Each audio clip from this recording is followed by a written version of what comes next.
bring some enlightening new information on cancer treatments. Please welcome Dr. David Agin. Doctor, it's nice to have you here.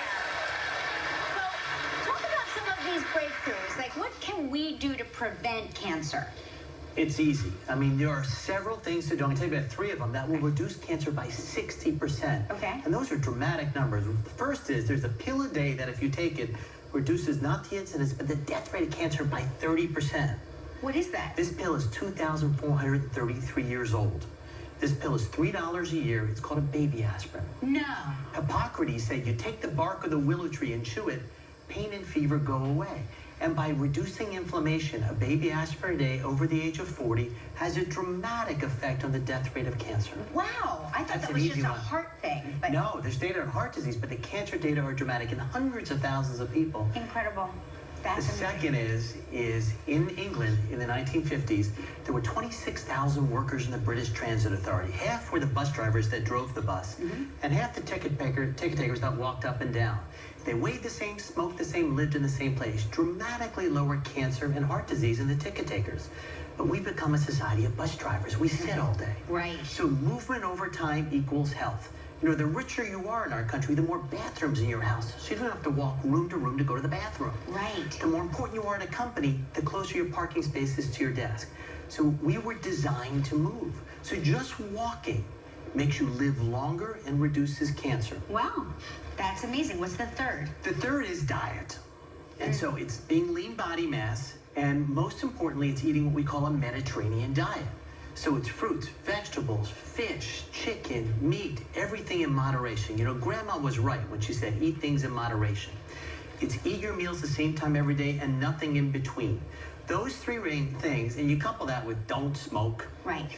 don't go out and get sunburned, and you can reduce cancer pretty dramatically with those 3 simple things. Wow. So what else can you tell us? What are some of the breakthroughs we've been hearing about with certain cancers and what they affect? So a year and a half ago, President Jimmy Carter was a hero. He's a hero for being transparent with his history and saying, I have melanoma skin cancer that went to the brain.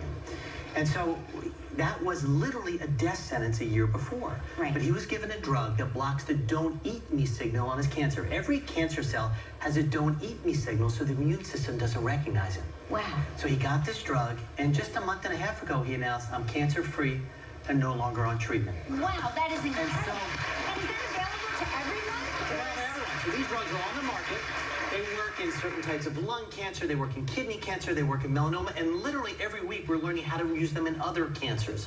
So it's very exciting, unleashing your own immune system to attack cancer. Wow. Well, the other big breakthroughs are what we call targeted therapy. Is now, literally overnight, we can sequence the DNA of a cancer and identify the on and the off switches. And there are dozens of drugs that can target an individual on and off switch.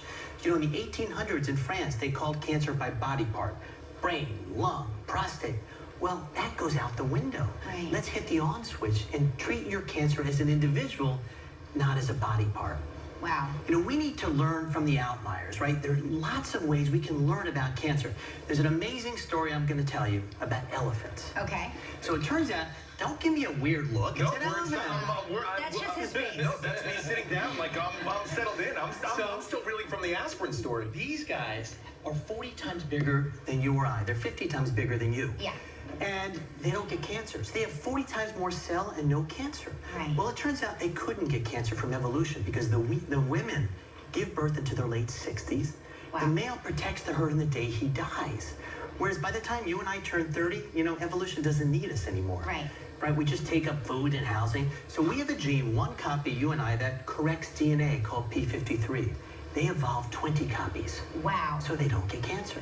So elephants in Asia, North America, everywhere have this because in evolution they said, we have to live long.